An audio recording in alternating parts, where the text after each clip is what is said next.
हमारे हम जब मृत्युबोध का आंदोलन करता तो कई ऐसे किस्से कहानियाँ आते रहते थे, हम चर्चाएं चलती थी, खूब मीटिंगें होती थी। तो वहाँ एक विश्नोई जी थे, रामरतन जी विश्नोई, पत्रकार हुआ करते थे, शीला सेवड़ी के हैं। उन्होंने बताया कि हमारे गांव की एक घटना बताता हूँ आपको। बताइए, बोले कि एक दो भाई थे, उनकी माँ मर गई। तो उनका जो माँ मर गई, पूरे दिन हो गए कंप्लीट दिन होने के बाद में 12 दिन हो गए। 12 दिन में जितना खाना पीना था खा लिया। तो फिर बाद में उसने एक भाई जो छोटा था उसके घर पे माँ रहती थी, तो खाना पीना सारा सामान यहाँ पर था, और बड़े वाले की ढाणी दूर थी, वहाँ तो कुछ था नहीं। वो तो यहाँ आते तो खा लो, और नहीं तो घर पे तो दूसरी तरह की रोटी खानी पड़ती थी। और माल कुछ बचा हुआ था, जो मीठा बन गया था वो बच गया था, सब बांटने के बाद में भी बच गया था। तो अब बड़े भाई को, जो यहाँ बेटा तो यहाँ रहता था, वो ज़्यादा बड़ा भाई तो घर जाता ही नहीं था, पर उसके बच्चे वगैरह औरतें घर पे जाती थी, वो उस पर दबाव बनाती थी कि बंटवारा करो जल्दी से जल्दी और हिसाब किताब कंप्लीट करो, क्योंकि हम तो यहाँ पर मीठा वहाँ से ला नहीं सकते बंटवारा हुए बिना। तो यूँ करके वो बंटवारे का जोर रोज उस पर दबाव देते। वो यहाँ कहता कि बंटवारा करो। अब देखो सब रिश्तेदार बिखर गए, सब चले गए, एक दो फूंपार वो बुआर कोई ऐसे थे, उनको कहा कि अब हमारे हिस्से बांट दो। और तो फिर हिसाब कर लिया, पैसों का हिसाब हुआ, सब चीज़ों का हिसाब हो गया। फिर कहा कि ये जो बचा हुआ जो बूंदियार, ये जो नुक्ती पकौड़ी जो भी सामान बचा है, इसका भी आधा आधा हिस्सा करो। तो इसमें सबने एकदम से कहा नहीं साहब, ये तो आधा आधा नहीं होगा। कि क्यों? कि ये तो अभी तो यहाँ तो लोग आएंगे, वहाँ तो कोई आएंगे नहीं आपकी ढाणी में, यहाँ तो लोग आएंगे। क्योंकि लोग, इलाके के लोग बड़े जानते हैं कि इतना बचा हुआ है, जब तक बचा हुआ रहता है तब तक आना बंद नहीं करते हैं। 12 दिन तो खाते ही हैं, उसके बाद में भी वो सांत्वना देने के लिए आते ही रहते हैं, 2-3 महीने 4 महीने तक। उनको पता है वहाँ अभी बचा हुआ है, तो डोडा भी लेंगे, चाय भी पियेंगे, ये भी खाएंगे आराम से, बहाना तो ही, अन्यथा तो जा नहीं सकते किसी घर पे, ऐसे तो कैसे जाओगे। तो इस प्रकार जब तक बचा हुआ है तब तक तो आने वालों का बड़ा जोर रहता है। तो उन्होंने कहा भाई यहाँ तो अभी रिश्तेदार आएंगे, इसलिए आप वहाँ ले जाओगे तो फिर यहाँ तो लोग तो यहाँ आएंगे, वहाँ पर कैसे ले जाओगे आधा। तो फिर उसने अपनी पत्नी को और उनको जुटान दिया।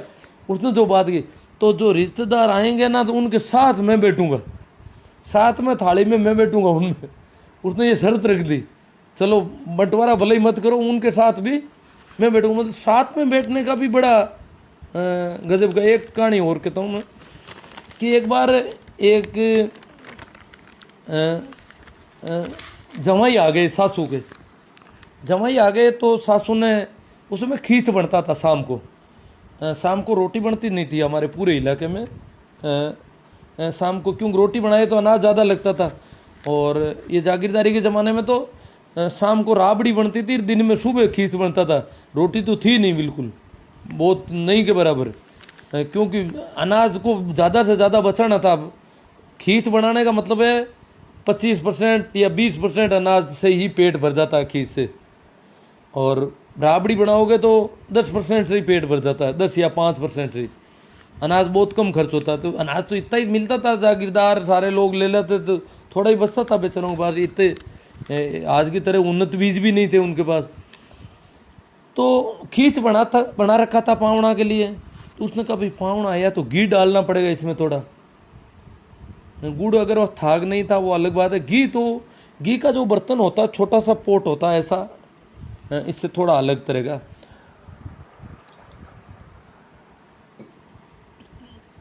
चूल्हे के पास उसने रखा उसको, तो उसमें घी काफ़ी आधे से ज़्यादा भरा था। तो आसपास का घी जो है पिघल गया, बीच का घी बच गया, आसपास का पिघला हुआ था। तो उसने सोचा कि पिघला हुआ घी है वो इसमें डाल दूंगी खींच में। तो उसने यूँ धीरे धीरे पिघला हुआ डाल रही थी, नाप रही थी कि पावना के कितना डालूँ कितना नहीं डालूँ, यूँ कर रही थी। इतने में वो जो बीच में जो घी था वो बिना पिघला हुआ, खींच तो गर्म ही था अंदर, वो सारा ही गिर गया उसमें खींच में। अब उसकी समस्या होगी, गर्म खींच वो हाथ से भी उससे निकला नहीं, मामला अटक गया। अब क्या करे, ये जमाई खा जाएगा सारा घी, इतना घी खाएगा ये, तो मामला तो उसका तो बेटा नहीं। तो उसने अपना बेटों को बुलाना शुरू किया, अरे कान्या मोहनिया बहुरिया हगला ने एवड़ में तो, और कोई मतलब कोई भेड़ों के पास था, कोई कहीं था, एक दूसरे को भगाया कि जाओ उसको भी बुला लो, उसको भी बुला, सभी आकर के बैठ जाएंगे तो ये इस पावना से घी काफ़ी मतलब अपने हिस्से में ले लेंगे। घी तो चला गया है, पूरा ये खाएगा जमाई, ये तो उसका बेटा नहीं।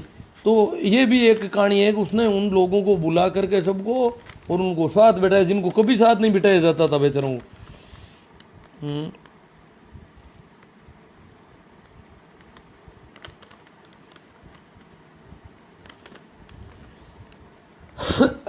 तो ऐसी एक और घटना छोटी सी कह देता हूँ। और तो ये कहानियाँ मैं कहता रहता था मृत्युबोध के, जो हमारा एक ग्रुप था, तो ये चर्चाएं चल रही थी। संयोग की बात है, हमारे यहाँ ढाडरिया कला में एक बहुत बड़ा मृत्युबोध, बड़ा तो उस समय तो बड़ा नहीं, उन्होंने एक पहले बहुत बड़ा मृत्युबोध कर रखा था, जो शायद इस इलाके का बड़ा मृत्युबोध कहा जाता है। उस जमाने में कहते हैं कि 105 मण दाल, चना दाल, 105 मण चना दाल, 40 और 2 42 क्विंटल चने की दाल, और फिर घी रो, तो या आप अंदाज लगा लो कितनी चीनी वगैरह, उसकी नुक्ति बनाई थी उन्होंने, बूंदियाँ बनाई थी। तो बड़ा 84 गाँवों को तो निमंत्रण दिया ही था, उसके अलावा भी वो एक तरह से खुला निमंत्रण था। तो लोग भी उलट गए बहुत बुरी तरह से।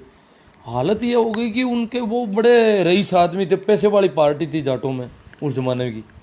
आज भी वो बहुत पैसे अरबपति पार्टी है, तो बड़ी पार्टी थी। उन्होंने मृत्युबोध के बड़े शौकीन थे, तो उन्होंने वो मृत्युबोध किया। तो उनके बनियों से, कुचिरा के बनिया और कुछ लोग थे, तो उन्होंने जब लोगों की तादाद देखी गांव के आसपास, गांव ढक गया पूरा। उन्होंने कहा ये तो भोजन तो ख़त्म भी कर सकते हैं, और ख़त्म हो जाने का मतलब इज्जत चली जाएगी, ऐसा हमने सुना कहानी हमारे गांव के जो लोग हैं। तो उन्होंने क्या, वो 3 ट्रकों में माल डाला हुआ था, नुक्ति 3 ट्रकें भरी हुई थी। तो उन्होंने ट्रकों के ऊपर पानी डालना शुरू किया, और पानी और चीनी की चाशनी मिला करके, मीठी करके, और उस नुक्ति के अंदर वो बहुत ज़्यादा मीठा डाला उसमें, ताकि लोग ये ख़त्म नहीं कर दे, कहीं मीठा ज़्यादा रहेगा तो ये खाई नहीं जाएगी। तो इस प्रकार का करना पड़ा, क्योंकि अचानक तो इतनी अब बन नहीं पाएगी, वो तो काफ़ी टाइम में बनी थी पहले। और लोग तो अचानक ही सुबह आना शुरू हुए, जू ही आना शुरू हुए, ज़्यादा दिखाई दिए थे, एकदम उनके पैर छूट गए। तो उनका फिर तो बड़े मृत्युबोधों के कलाकार थे, इतना बड़ा मृत्युबोध किया था। तो उनके हरदीन राम जी थे मंडा, उनकी पत्नी के पीछे किया था वो मृत्युबोध। अब वो खुद एक्सपायर हुए थे शायद, नहीं बाद में पता नहीं कौन हुआ, ये मैं भूल गया था। उनकी पत्नी, दूसरी पत्नी एक्सपायर हुई थी, 2 पत्नियां थी शायद, ऐसा मुझे याद है। तो वो और मृत्युबोध कर रहे थे। और वो हमारे मृत्युबोध आंदोलन के बड़े सूत्रधार थे हमारे डॉक्टर अशोक जी चौधरी मेड़ता के, उनके दादी ससुर थे। तो अशोक जी भी आ गए नागौर, और नागौर में काफ़ी लोग इकट्ठे हुए कि मृत्युबोध ये तो करेंगे ही। और वो उस समय आंदोलन चरम पर था। तो फिर बोले कि भाई कलेक्ट्रेट के सामने धरना दो और आमरण अनशन करो। तो आमरण अनशन किया और धरना दिया। उस धरने के दरमियान यहाँ से एक ग्रुप वहाँ गया, कि भाई समझाने के लिए जाते हैं, उनसे बात तो करके आते हैं, चर्चा करके आते हैं, और प्रशासन पर पूरा दबाव बनाया कि प्रशासन को इसे हर हालत में रोकना है। ये ऐसा कुछ हुआ। वहाँ गए, उसमें तो मैं नहीं गया था साथ में, तो हम पीछे बातें कर रहे थे हम तो यहाँ हम बैठे थे, बातें कर रहे थे। तो वहाँ से जो लोग आए, उन्होंने जो बात की वो बड़ी अजीब है। आप सुनोगे तो बड़ा यूँ लगेगा कि ये क्या मामला है, क्योंकि सामान्यतः लोग कहते हैं कि ये जो कम पढ़े लिखे लोग हैं, ना समझ लोग मृत्युबोध करते हैं, ना समझ लोग इसकी पैरवी करते हैं। ज़्यादा जो पढ़े लिखे हैं, जो कानून के जानकार हैं, वो इसके खिलाफ हैं, ये है वो है, सारी बातें यूँ होती है। और इधर मैं कहता था कि भाई हमें करना पड़ेगा, हमारे को कभी मीठा मिलता ही नहीं है, आप ये मीठे का पहले प्रबंध करो। इनके घर पे कभी हलवा कभी बनाने का रिवाज पैदा करो कि भाई महीने में कम से कम 2 या 3 बार घर पे हलवा बनाना कंपलसरी करो सबके। और इतना हलवा कंपलसरी करो कि पूरे घर वाले उसको खा सकें, लगभग सबको मिल जाए। यूँ नहीं है कि पावड़ा यार पावड़ा खाएगा और बाकी वाले बैठे रहेंगे, ऐसा नहीं। पूरे घर वालों के नाप का हलवा बनाना शुरू करो या लापसी कुछ ऐसा बनाओ, अन्यथा तो आप ऐसे ही मृत्यु बोध बंद कर रहे हो। और ये इसलिए हमसे खून उठ सक रहे हैं। लोग तो मारने पीटने की बातें कर रहे हैं चारों ओर। कोई कह रहे हैं हड्डियां तोड़ देंगे, कोई कह रहे हैं पैर तोड़ देंगे इनके, कोई कुछ कह रहे हैं। तो मामला ज़्यादा गंभीर है। केवल अपन प्रशासन के भरोसे कर रहे हैं। ये अपन चर्चाएं हम कर रहे थे, तभी वहाँ से वो शिष्टमंडल वापस आया वहाँ से। तो वहाँ बैठे थे, मैं यही बातें कर रहा था, ऐसी व्यंग्यात्मक घटना ये ऐसी मेरे पास कई बातें थी उस ज़माने में, तो बातें कर रहा था। तो वहाँ आए, उन्होंने कहा कि आप क्या कहते हो, क्या सबको नहीं मिलता? मैंने कहा हाँ सबको ही नहीं मिलता। कि बोले वहाँ पर हरसुख जी पूनिया जो जज थे, रिटायर जज थे वहाँ, उस समय पोस्टिंग थी उनकी, रिटायर नहीं था, अब रिटायर है वो। उस समय वो मजिस्ट्रेट थे, न्यायिक अधिकारी। वो कह रहे थे कि हम गए, हम तो यहाँ से शिष्टमंडल गए हैं तो कैसे खाएगा, और वहाँ अच्छे पकवान बने हुए थे। वो लोग हरसुख जी पूनियार खा करके निकले थे, यूँ बड़े इनको हंस रहे थे कि ये देखो बेवकूफ़ आए या मना करने के लिए। और वो तो पढ़े लिखे आदमी और जानते भी थे, इनके जान पहचान थी। तो बोले कि वो मजिस्ट्रेट है, एक जज है, और वो तो मजबूर के प्रबल समर्थक हैं, और वो तो जम करके खा के आए हैं। और खा करके मतलब बता रहे थे देख लो हम तो खा के आए हैं, तुम ऐसे ही रोते फिरोगे। ये ऐसा उनका भाव था। मतलब जब उनको जब खा के आके देखा हम लोग, और हमने कहा कि यार हरसुख जी आप भी यहाँ खाते हो, तो उन्होंने उल्टा मतलब एतराज़ किया। ये बताया उन्होंने। तो मैंने कहा भाई ऐसा है कि मैं जो कहानियाँ कहता हूँ वो अलग है। जैसे मैंने कहा आर्मी मैन, तो वहाँ क्वार्टर में लोग आसपास रहते, हरसुख जी के क्वार्टर के आसपास कोई रह नहीं सकता, सामाजिक रिलेशन से हो नहीं सकते किसी के। तो हरसुख जी के रिवाज बदले नहीं वहाँ पर। वहाँ जाने के बाद ही वही राबोड़ीर खाटोर बड़ीर वही मिलते रहे उनको, वहाँ भी वही बना नहीं कभी। और इसलिए ये मौका दे करके इधर निकल आते हैं।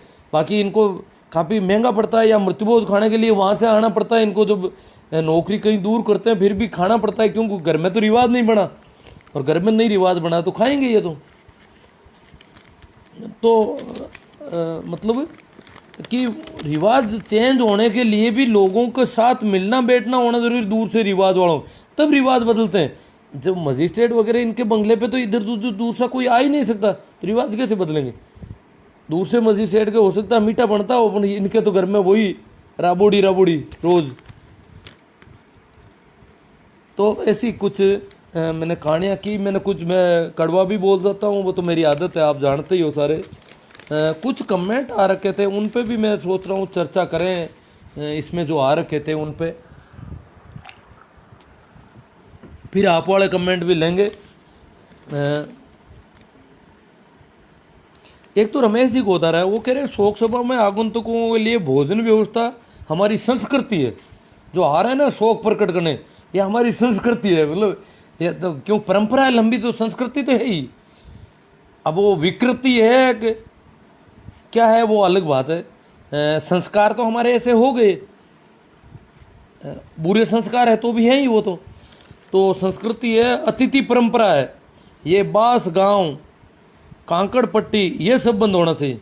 तो यार संस्कृति तो कांकड़ पट्टी की भी है, और जब संस्कृति है तो संस्कृति का पालन तो अच्छी तरीके से करना चाहिए या कम करना चाहिए, ये समझ में नहीं आ रहा इनका। संस्कृति तो कांकड़ पट्टी वाली करेंगे। जब आज तो पहले गरीबी में भी करते थे, जब खाने को पेट में अनाज नहीं मिलता था, यह हालत थी, बाहर जाकर के पेट भर के आते थे, रहने को छप्पर नहीं था पूरा, फिर भी करते थे। तो अब क्यों नहीं करें कांकड़ पट्टी? ये इनकी बात कुछ विरोधाभासी सी है। अक्काराम जी मेरा कहते हैं भोजन जरूर कराना चाहिए, लेकिन सिर्फ दाल रोटी। अरे अक्काराम जी दाल रोटी तो कराएं पड़ी है। मैं कहता हूँ कि भाई महीने में 2-3 बार कम से कम घर पे मीठा, अकारण मीठा बनाने का रिवाज पैदा करना पड़ेगा। कुछ लोग तो उपवास ही इसलिए करते हैं कि उपवास करूँगा तो मुझे लापसी या मीठे चावल बनाए जाएंगे, और घी डाला जाएगा और चीनी भी डाली जाएगी, गुड़ भी डाला जाएगा, मीठा मिलेगा। उपवास नहीं करता है, जब उपवास करता है उसको अलग से दोपहर में गर्म भोजन करके और थोड़ा मीठा और उसके अलग, बाकी बिना उपवास वाला वो अलग खा रहा है, वो ठंडी बासी भी खा रहा है बेचारा। तो उपवास वाले के लिए अलग, तो इसलिए इस लालच में उपवास करते हैं कई लोग, मैंने ये भी देखा है। अब है भाई ये जाट है सार है, इन्होंने तो 2-3 कमेंट किए। कांकड़ पट्टी अगर बंद नहीं होंगे तो फिर मोसर हर हालत में बंद नहीं होंगे, क्योंकि फिर लोग ऐसा कहकर उस आदमी ने या जाट ने कांकड़ या पट्टी, जाट कांकड़ करते हैं, दूसरे वाले न्यातर, कई नाम है अलग अलग, जाट और मेघवाल तो कांकड़ पट्टी ऐसा कुछ करते हैं, बाकी वाले कुछ लोग न्यात के नाम से करते हैं, कुछ कैसे ही करते हैं। और ओबीसी और शेड्यूल कास्ट का पैमाना बड़ा होता है, हालांकि मृत्यु बहुत तो करीब करीब छोटा बड़ा तो सभी को लगभग करना पड़ रहा है, इनका पैमाना बड़ा होता है, आर्थिक स्थिति भले डाउन हो, इनका पैमाना बहुत बड़ा होता है, मृत्यु बहुत का औकात से ऊपर का होता है। तुम क्या मौसर भी, तो कांकड़ पट्टी जॉब की भी किया है, तो तुम क्या मौसर भी नहीं कर सकते, तुम क्या इतने मुर्दे हो, ऐसा ताना मारेंगे और इस प्रकार से उसे मजबूरन मौसर करना पड़ेगा। हाँ, ताने वाने तो मारेंगे, देखो सब मिलता ही नहीं है, तो कभी कभार मिलता है, वो भी नहीं करते हो तो मामला गड़बड़ है ना। हाँ, इसी प्रकार बेनीवाल साहब, यूआर बेनीवाल साहब कह रहे हैं कि मृत्यु बोध की हमें पिछड़ा वर्ग में जब लिया तो उसमें कई, देखो पिछड़ा वर्ग में लिया तो उसमें कई थी, जैसे एक तो नाता प्रथा है इन जातियों में, तो ये जातियाँ पिछड़ी है भाई, विधवा विवाह होते हैं, जो पिछड़ी जातियाँ नहीं है उनमें विधवा विवाह नहीं, प्रचलन नहीं था, तो विधवा विवाह बिल्कुल इजीली हो जाते हैं, आराम से करते हैं ना, ऐसे कई और भी कारण थे। उसमें मृत्यु भोज भी एक पॉइंट था कि ये मृत्यु भोज करते हैं, और मृत्यु भोज इनके लिए कंपलसरी है, मृत्यु भोज बड़े चाव से करते हैं, मृत्यु भोज के लिए जी जान लगा देते हैं करने के लिए। बाकी जो बड़ी जाति वाले वो जी जान नहीं लगाते मृत्यु भोज में, वो हिसाब का थोड़ा बहुत कर देते हैं, ये जी जान लगा, इसलिए ये ज़्यादा पिछड़े हुए लोग हैं, पिछड़ा वर्ग में ये बात मानी हुई। अब यूआर साहब कह रहे हैं कि अभी भी जो अभी एक बन रहा है 2-3 से कि ज़रूरतमंद फ्री राशन देना है, उसकी एक सर्वे हो रहा है राजस्थान में। उस सर्वे में क्या किया ये यूआर साहब कह रहे हैं, उसमें मृत्युभोज करने वालों को भी शामिल करना चाहिए। भाई मृत्युभोज करते हैं इसका मतलब ये लोग पिछड़ा है, तो इनको भी सर्वे में फ्री राशन वालों में शामिल कर देना चाहिए।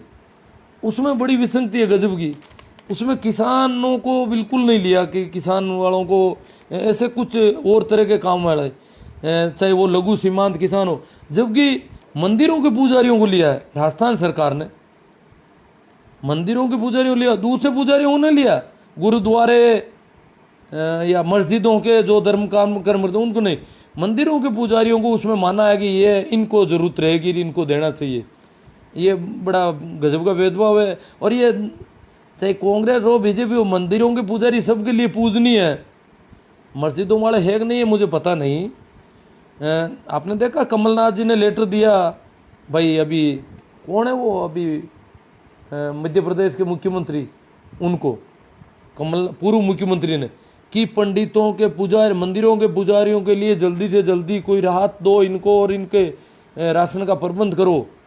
उन्होंने लेटर दिया है अपना, क्यों वो तो अब कुर्सी पर नहीं है, लॉकडाउन के बाद में तो वो मंदिरों की उनको चिंता होने लगी पुजारियों की, और इन्होंने रात पैकेज हाथों हाथ स्वीकृत कर दिया उनके कहने से। ये तो देखो दोनों तरफ से यही मामला है पूरा।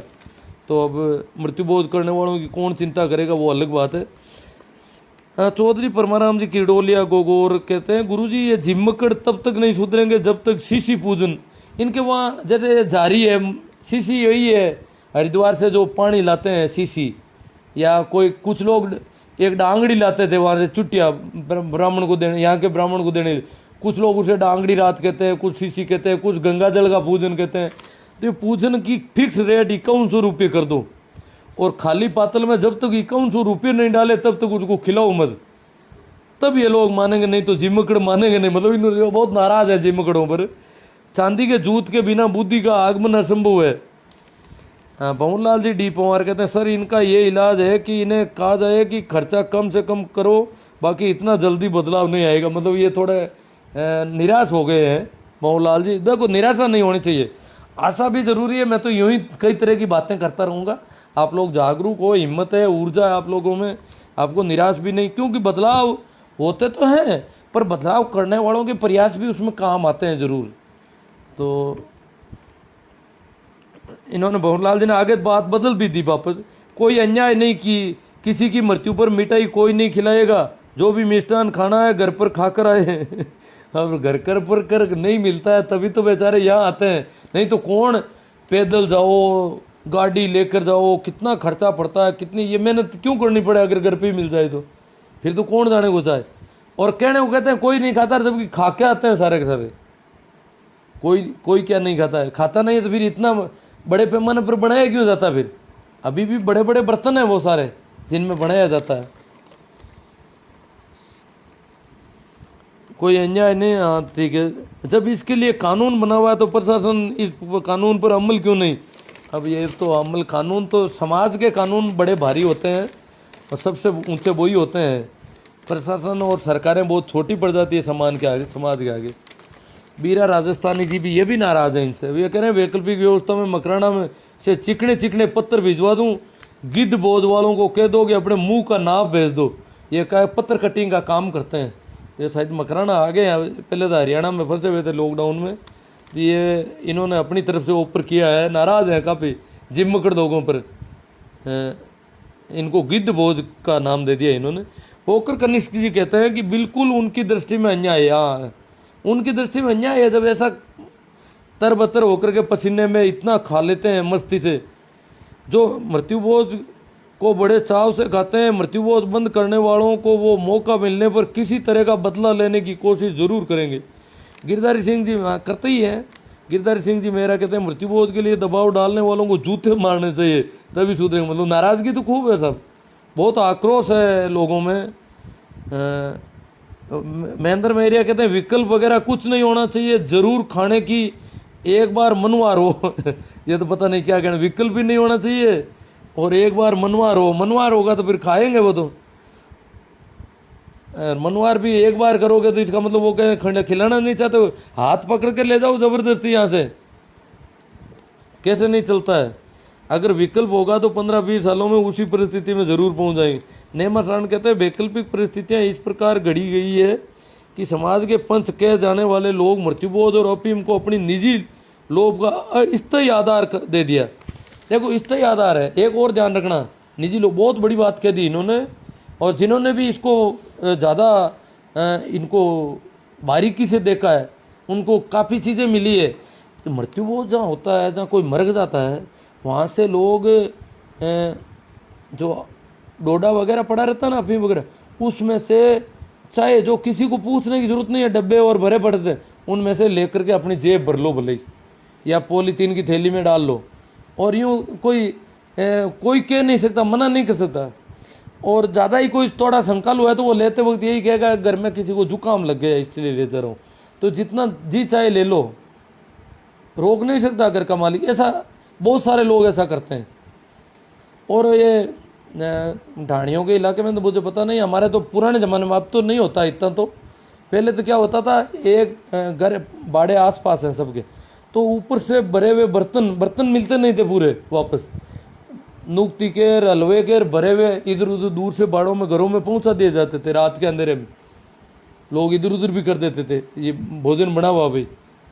और ये क्या मैंने ये भी देखा है, चाय की थैली ये पड़े रहते हैं ना चाय बना, वहाँ से चाय की थैली को जेब में डाल कर घर ले जाओ। कोई बोल नहीं सकते, क्यों घर वाले तो वहाँ नज़र भी तो नहीं रख सकते इन चीज़ों की। बिल्कुल घर वालों के लिए तो बिल्कुल नीची गर्दन रखो और चुपचाप जैसा हो रहा है कुछ नहीं बोलना है। अभी आपका मुंह खून से भरा हुआ है, जैसे कि उन्होंने खून कर दिया अपने बाप का या माँ का, इस प्रकार उनको सारा ऐसा दबाव बना हुआ रहता है पूरा कि बोलोगे नहीं बिगड़ जाएगा सारा मामला, लोग नाराज़ होकर भाग जाएंगे।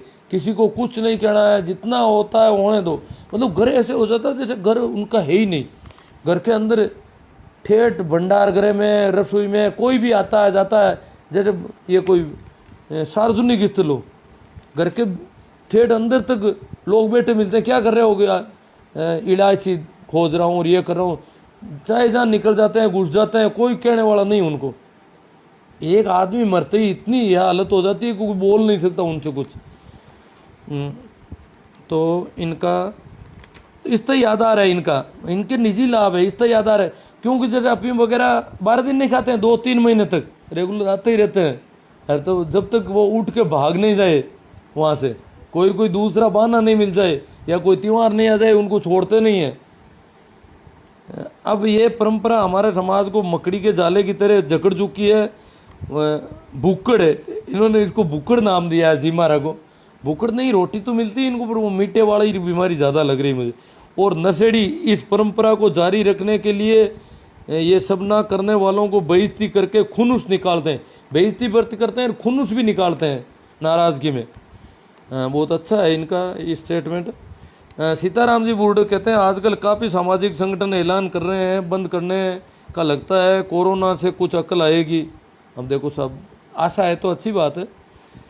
जाट एसआर का और आ गया कमेंट, इन्होंने कहा कि जहाँ पर रिश्तेदार की मृत्यु हुई है वहाँ पर मिलने वाले लोग अपना साधन लेकर सिर्फ 10 मिनट के लिए शोक प्रकट करने जाते हैं, तो खाना खाना जरूरी तो है नहीं।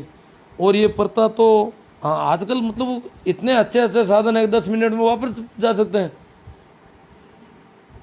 तो ज़रूरी भी नहीं है ऐसा देखा जाए तो।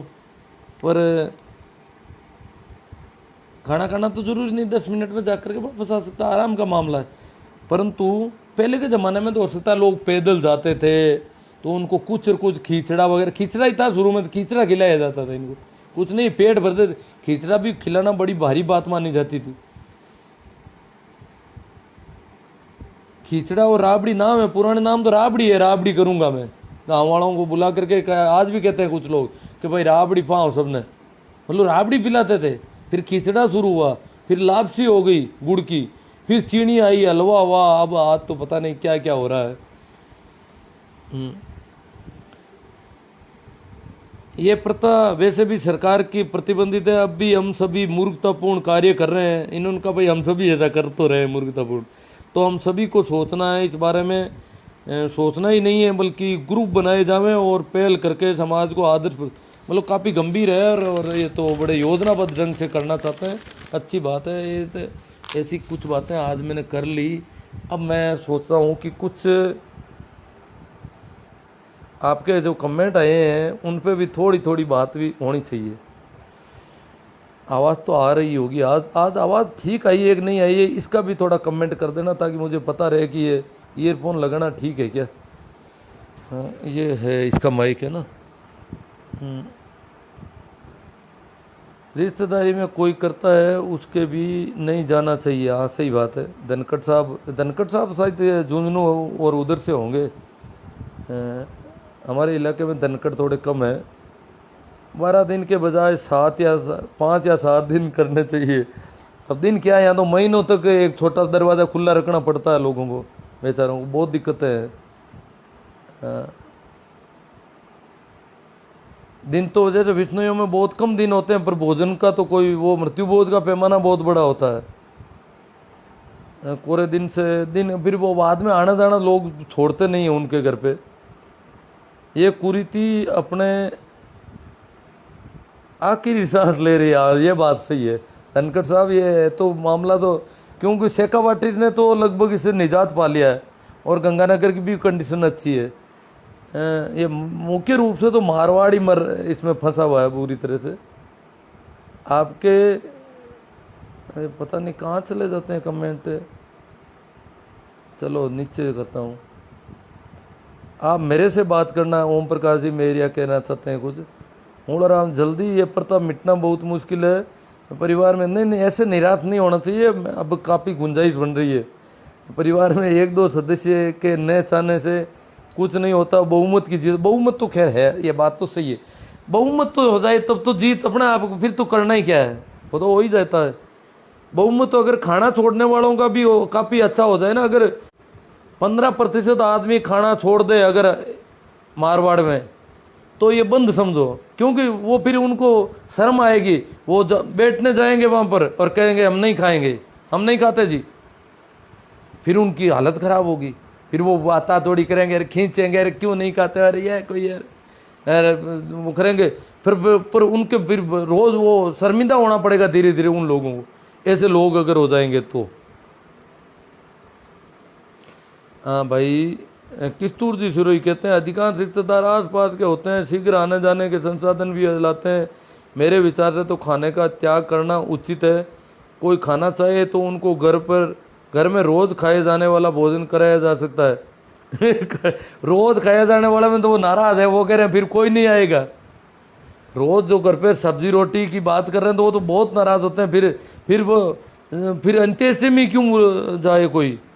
ऐसा अगर करोगे तो कोई नहीं आएगा, भूखे थोड़ी बैठे हैं, रोज घर पे ही मिलती है दाल रोटी, सबके घर पे है रोटी, तो किसके घर पे नहीं है जो वहाँ जाएंगे? बैठे रहना घर वाले अकेले ही, कोई नहीं आएगा फिर।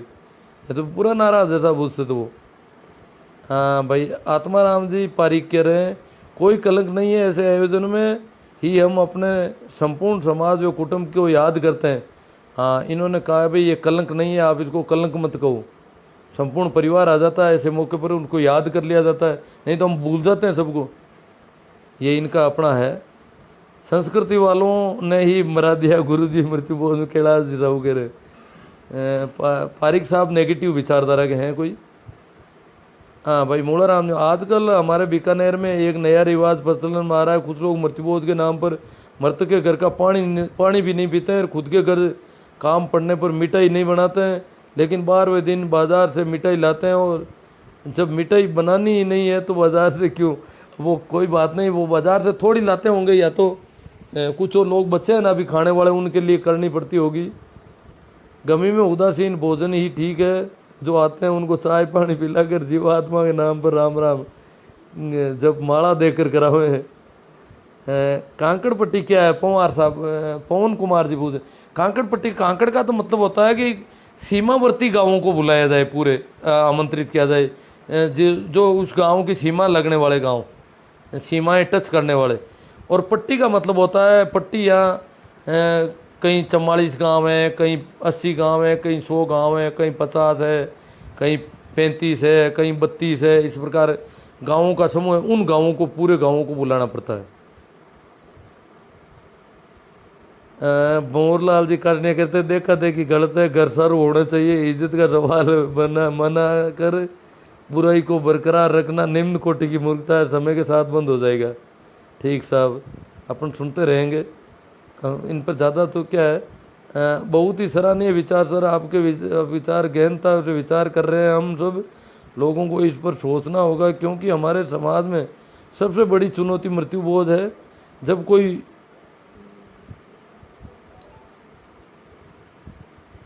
जो किया उसको भूलो और आगे की सुध ले, बीती ताई विचार दे। वाह भाई, किस्तूर जी सिरो कहते हैं आगे बढ़ो, जो गलतियां हो गई उनको छोड़ो।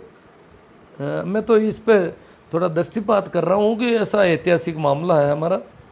हाँ, शिवराज सिंह नाम अब याद आ गया मुझे। चोरी छुपे कर रहे हैं, हाँ चोरियाँ करते हैं, मृत्युबोध में आराम से कर सकते हैं। खाने वाले गिद्ध हैं क्या? अब देखो, गिद्ध तो इससे क्योंकि गिद्ध एक प्रजाति है जानवरों की जो मरने वाले जानवरों का इंतजार करते हैं, मरते ही वहाँ पर भीड़ लगा देते हैं। तो इनको भी गिद्ध के तरह गिद्ध का संज्ञा दी है। बलदेव राम जी के जमाने में जो आंदोलन कर रहे थे वो भी इनको गिद्ध कहते थे। और ज्ञान प्रकाश जी पिलानिया ने भी गिद्ध कहा था कई जगहों पर। ज्ञान प्रकाश जी इसके प्रबल खिलाफ थे और उन्होंने कई भाषण थे, बाड़मेर और भोपालगढ़, इन कई इलाकों में, जब बाड़मेर, भोपालगढ़, ये जोधपुर, बाड़मेर तो ये हमारे सबसे इसमें महत्वपूर्ण है जी मृत्युबोध के मामले में। मारवाड़ की रीढ़ है मृत्युबोध की। रात को घर पर कोई रुके तो घर पे कोई लोग खा रहे हैं तो भोजन जिद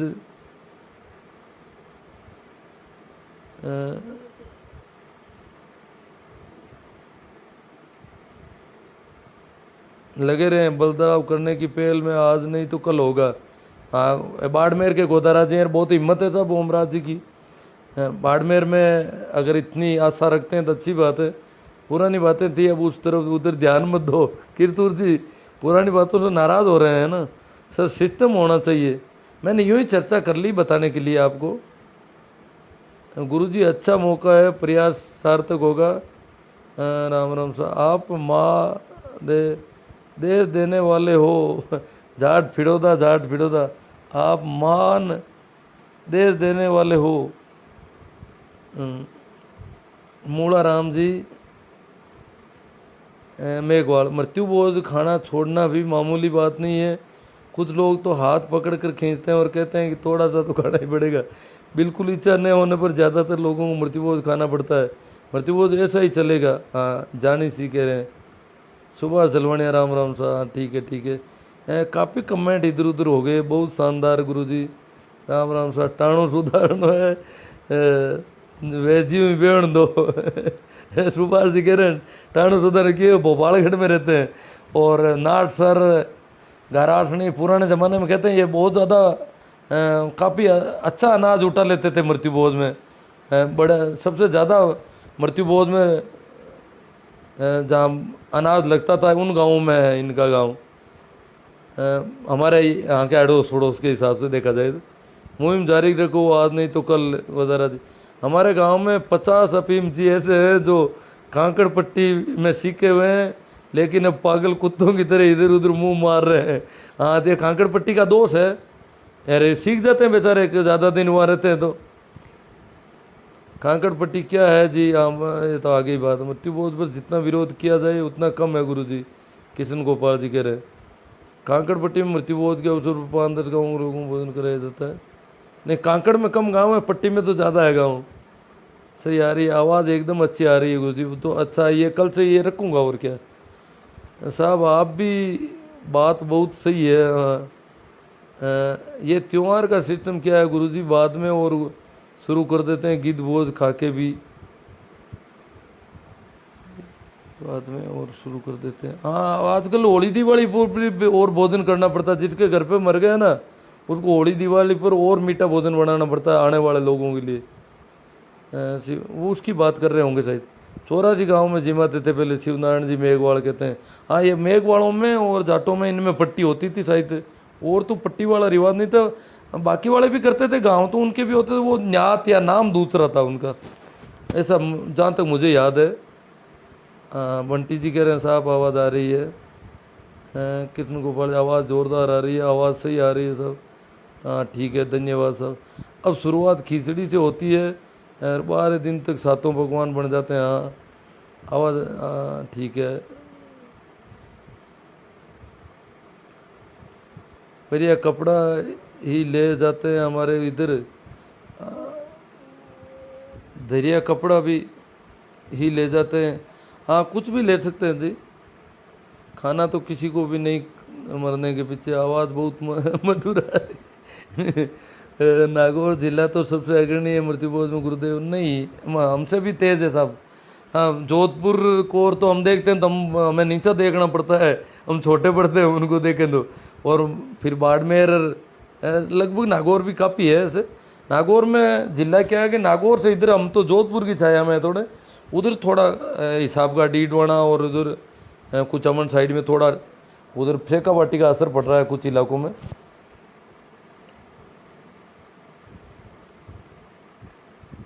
नागौर फर्स्ट है तो ठीक है, तो फर्स्ट भी हो सकता है, कोई विचार नहीं।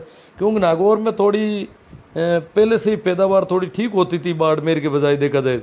इतने बड़े बड़े मृत्यु बोझ तो वहाँ नहीं हो तो नहीं हो। देखो, छोड़ तो दिया खाना, लेकिन ज़बरदस्ती का सामना करना पड़ता। बोलते हैं प्रसाद लेनी पड़ेगी।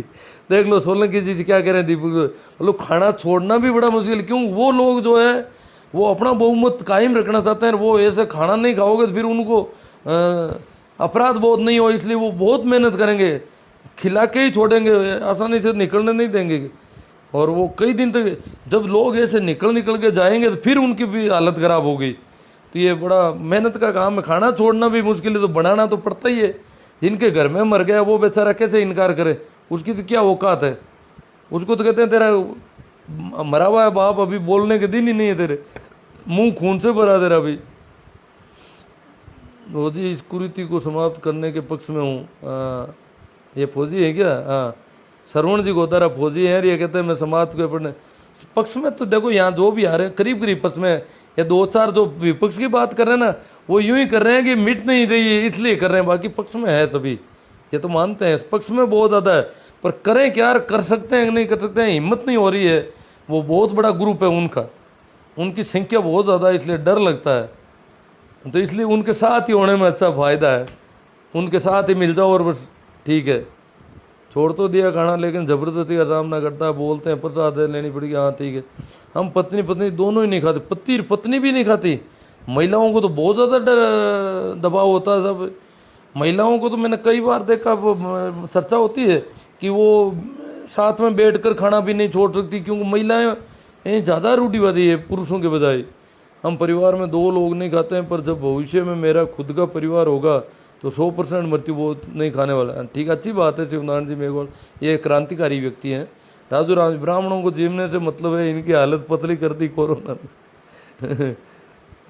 साहब खुद बहुत ही कोशिश कर रहा हूँ लेकिन बूढ़िया माने को नहीं। ठीक है, नहीं आप, नहीं आपके भाव अच्छे हैं सब। आगे आगे बापड़ो भूखा मरी भगवान के घर। हाँ, यो कहते हैं वो खाएगा क्या जो मरा है उसको, मरे वाले का तो नाम लेते हैं, खाना इनको खुद को है।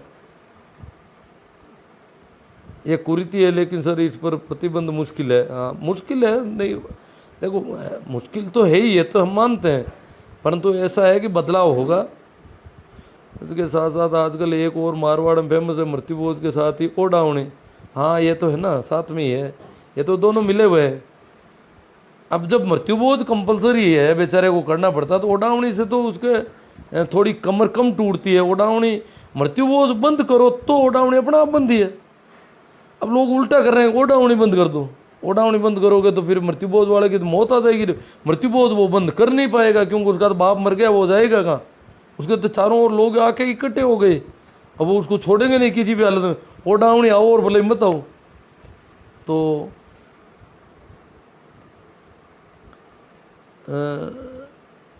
हाँ, संत रामपाल जी महाराज के शिष्य राजू राम जी काला नहीं करते मृत्युबोध, 100% बहिष्कार करते हैं। खाते तो बिल्कुल ही नहीं है, करते भी लगभग परिवार में अगर पूरा परिवार हो जाए तो ये लोग नहीं करते हैं। ये सब मैंने भी ऐसे कुछ उदाहरण सुने हैं इनके बाबत। सभी समाज में हर बंधुओं से निवेदन है कि इतने ज़्यादा तादाद में ये शब्दांश देखकर आप इग्नोर मत कर देना। बहुत ही सराहनीय विचार से हर कम्युनिटी में से अनेक कुरीतियों पर अंकुश लगाकर कुछ हद तक काफ़ी बड़ा हो सकता है कि इनका।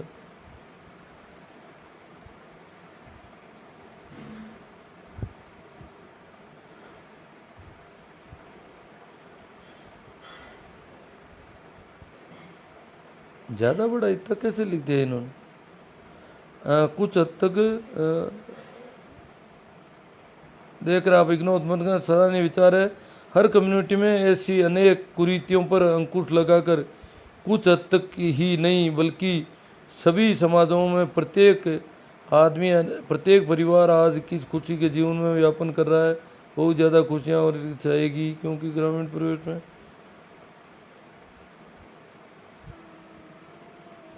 लोग बोलते हैं मृत्युबोध से आत्मा को शांति मिलती है, परंतु अगर किसी को सक्षम परिवार को कुछ करना हो तो अनेक प्रकार से कर सकता है। हाँ सही बात है, या आत्मा और सारे बहानेबाजी सब चीज़ें साथ में चलती है। जिसके वृक्षारोपण करना, धर्मशाला निर्माण, ये भी अगर कंपलसरी, जैसे अभी बरसिंह सर वाला मैंने सुना है, अभी निर्णय लिया उन्होंने कोरोना में, वो कह रहे हैं 21 पेड़ लगाने ज़रूरी है मरने वाले के।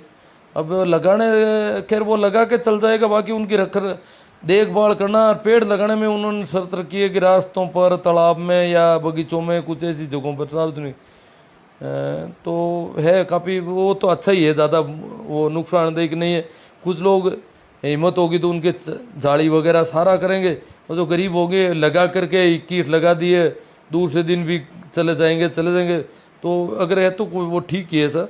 बाकी धर्मशाला निर्माण अगर ऐसी दबाव होंगे तो फिर ये तो महंगे पड़ जाएंगे कहीं, और ये ज़रूरी होना नहीं चाहिए कोई भी चीज़। चबूतरा निर्माण, ये चबूतरा कहाँ पर? कुछ तो मृतक के वहाँ पर चबूतरे बनाते हैं, वो तो बहुत गड़बड़ मामला है। सामूहिक यज्ञ करवाना, यज्ञ करना तो सबसे गंदा काम है जी। यज्ञ में तो अनाज, खाने की चीज़ें, घी जलाया जाता है। एक तो देखो, जिस बच्चे का दूध था बेचारे का, उसका दूध तो उसको बच्चे से छीन लिया हमने, फिर उसका घी निकाला और घी को जला रहे हैं, जबकि वो दूध और घी बना था उस बच्चे के लिए। जो माँ के दूध प्रकृति देती है तो बच्चे के लिए देती है, तुम्हारे जलाने के लिए नहीं देती है। ये बहुत गंदा काम है यज्ञ करने वाला। तो घी को जला देते हैं, तिल को जला देते हैं, सरसों को जला देते हैं, खाद्य पदार्थ जलाते हैं जो खाने के लिए काम आने चाहिए लोगों के, तो जला, उसको आग के हवाले कर देते हैं।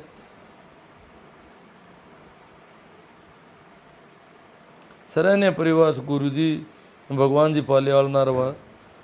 समाज के पंच और जो नशेड़ी लोग हैं वो तो इसके सबसे बड़ी वजह है साहब। दीपक जी सोलंकी, छोड़ तो दिया साहब खाना, ज़बरदस्ती का सामना करना पड़ता है। कोई बात नहीं, मृत्युबोध एक कलंक है। इस फोटो को गौर से देखिए। बहुत से लोग क्या हुआ, दरअसल इनके पिताजी की मृत्यु के बाद गांव के पंचों ने मिलकर जबरदस्ती मृत्युबोध करवाया। अजी वो फोटो तो हमें दिखता नहीं है, कौन सा फोटो है। मजबूरन मृतक के परिवार वालों ने गहने बेचकर पंचों को, लोगों को गांव में अपनी इज्जत आबरू बचाने के लिए खर्च किया। 10-12 दिन तक पंचों और गांव के लोगों ने डोडा, अफीम, चाय, तंबाकू मजे लूटे। सोचे जिस परिवार का सदस्य दिन भर खून पसीने की कमाई करके सिर्फ 2 वक्त की रोटी। हाँ, ये तो विसंगति तो ये है ही सभी को। हाँ, अच्छी बात है आपने प्रकाश डाला।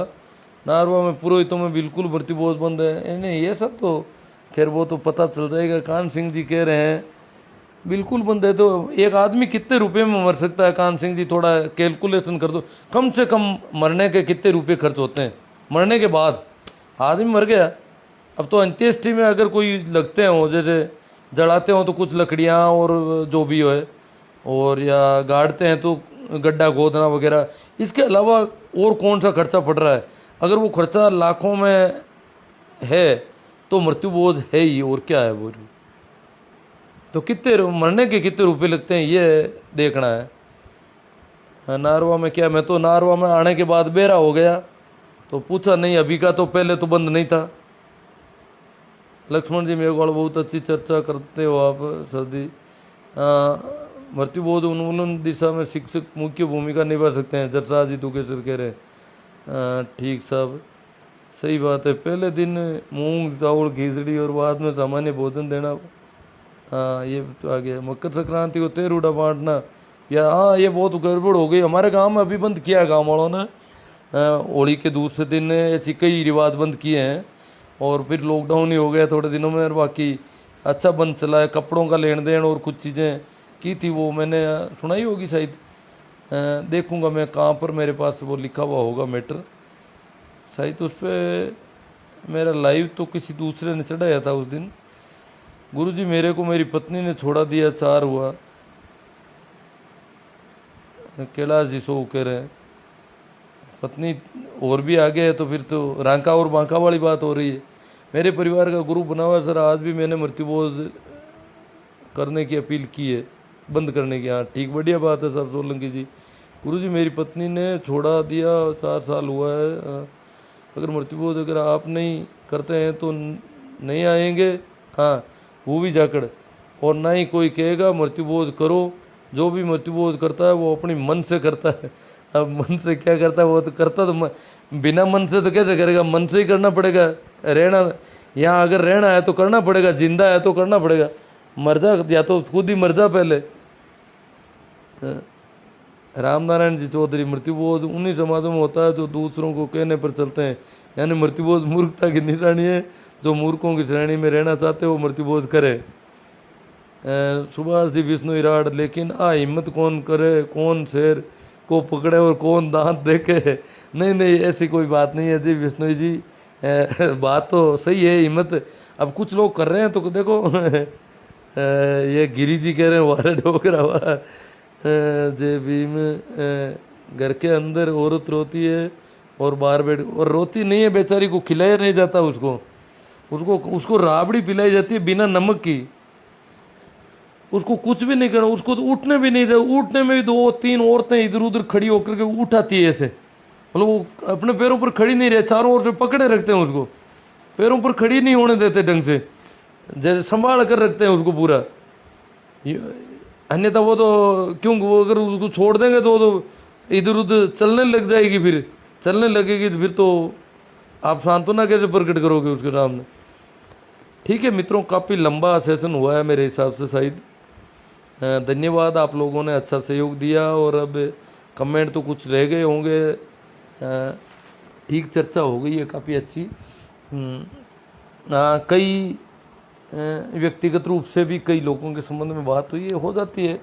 ये तो खैर क्या है, सारी सार्वजनिक बातें थी पहले से, और वैसे भी मैं करता आया हूँ। धन्यवाद। आपको ठीक लगे तो आप ज़रूर शेयर करें। और इसको मैं मेरे YouTube चैनल में भी डाल रहा हूँ। YouTube चैनल में और भी कई मैं शिक्षा से संबंधित चैप्टर भी डाल रहा हूँ। बच्चों को घर बैठे मैं कंटेंट बना रहा हूँ आजकल। 2 कंटेंट मैंने बना दिए हैं, आप देखोगे काफ़ी अच्छी मेहनत की है मैंने इस पे भी। और भी कई चीज़ें मैं यूट्यूब चैनल, मेरा यूट्यूब चैनल है इसी नाम से है, ये आईडी है ना, उसमें थोड़ा ई की मात्रा चेंज है और मिल जाएगा शायद। आज की मैंने पोस्टें कर रखी है यूट्यूब चैनल की, तो उसको आप सब्सक्राइब करोगे और फिर कुछ लाइक और कमेंट करोगे तो वो फिर मेरी पोस्टें आपके सामने बार बार आने लगेगी। ऐसा मैंने देखा है, ऐसा होता है। मैंने भी कुछ लोगों को सब्सक्राइब किया तो उनकी पोस्टें बार बार मेरे सामने आ रही है, और लाइक और कमेंट करने के बाद उनकी सारी पोस्टें ही आने लग जाती है सामने। तो ऐसा आप से भी मैं अनुरोध करूंगा कि वो मेरा यूट्यूब, क्या है कि मेरा पुराना यूट्यूब चैनल गड़बड़ हो गया था किसी कारण से, इस बार मैं थोड़ा सावधानी बरतूंगा कि मैं ऐसी स्थिति नहीं खड़ी करूं कि वो चैनल फिर कोई प्रतिबंधित हो जाए किसी वजह से। न आप लोगों का भी सहयोग उसमें ज़रूरी है थोड़ा, कि आप उसमें लाइक कमेंट करें और उसको सब्सक्राइब करें। कल मैंने ये भी दिया था कि यूट्यूब कई बार मेरे पास आता है फ़ोन के, व्हाट्सएप पर वीडियो मंगाते हैं इसके फेसबुक वाले, तो उनके लिए भी मैंने अच्छा एक वीडियो बना के डाला है जिसमें आराम से समझा जा सकता है कि कैसे इसको डाउनलोड किया जाता है, वह फेसबुक के वीडियो को डाउनलोड करने का तरीका। उसमें मैंने ओपेरा मिनी से बताया था, एक विडमेट और है, उस ऐप से भी किया जा सकता है। ओपेरा मिनी के 2-3 वर्जन है, उनमें तीनों में ये सुविधा है। इसके अलावा भी कोई एक आध हो तो मैंने तो ये 3-4 है, मेरा तो काम अच्छा चल जाता है। और इनमें अगर किसी को आज एक मित्र को समझ में नहीं है तो मैंने चारों ऐप उनको भेजे हैं, और विद मेट कार उनका भी 1-2 दिन में मैं बना के भेजूँगा। एंड्रॉयड फ़ोन से बहुत सारे काम किए जा सकते हैं इसके में। अब धीरे धीरे, जैसे मैं तो क्या है कि इसमें टेक्स्ट की पीडीएफ बनाना, पीडीएफ में हेडिंग को अलग बड़े अक्षरों में लेना, रियर टेबल्स बनाना, ऑफिस के कई काम अपने इस फ़ोन से कर सकते हैं, वर्ड ऑफिस के भी, और ये बिल्कुल आराम और इजी रहता है। तो ऐसे कुछ काम मैं करता हूँ, और अब उनको समझाने का तरीका भी मैं ऐसा कर रहा हूँ कि आने वाले दिनों में ऐसे कई काम मेरे यूट्यूब चैनल के माध्यम से आपकी सेवा करूँगा जैसी हो सकेगी मेरे से। हाँ, चैनल का नाम बता दें ना, शिव नारायण इनानिया ही है नाम तो हिंदी में। और मेरी आज की पोस्ट देख लेना आईडी पे, यूट्यूब की मेरी आज भेजी हुई है, वो देख लेना आप में से ज़्यादातर लोग, ताकि आपके समझ में आ जाएगा अच्छी तरह से कि मेरा यूट्यूब चैनल कौन सा है, उसको सब्सक्राइब करना और वो आपका काम है। ठीक है, थैंक यू, धन्यवाद। और शेयर करना नहीं भूलें आपको ठीक लगे तो। और मैं इसको यहीं समाप्त कर देता हूँ। हाँ, लिंक देखो हिम्मत जी साहब, सभी को समझ में आ गया होगा कि लिंक मेरी आज की इस फेसबुक आईडी पे, आप थोड़ा पीछे जाओगे तो आज मैंने 5 पोस्टें भेजी है यूट्यूब की, मेरी पुरानी जो मारवाड़ी रचनाओं की भी है, तो उनको देखोगे तो अपना आप सब्सक्राइब करना, लाइक और कमेंट वो सारे हो जाएंगे। फिर आपके सामने मेरी सारी यूट्यूब की, अभी मैंने ये तो अभी खोला ही है यूट्यूब, नया चैनल बनाया थोड़े दिनों में, कुछ ही दिनों में, और इसकी भी मैं सीख भी रहा हूँ इसके संबंध में थोड़ा बहुत, जितना सीख सकता हूँ। देखो मेरा अपनी हिसाब से कर रहा हूँ, मातापच्ची तो कर रहा हूँ, क्योंकि आंखें अभी है, तब तक आप लोगों से थोड़ा कर रहा हूँ ऐसा। ठीक है साहब, धन्यवाद।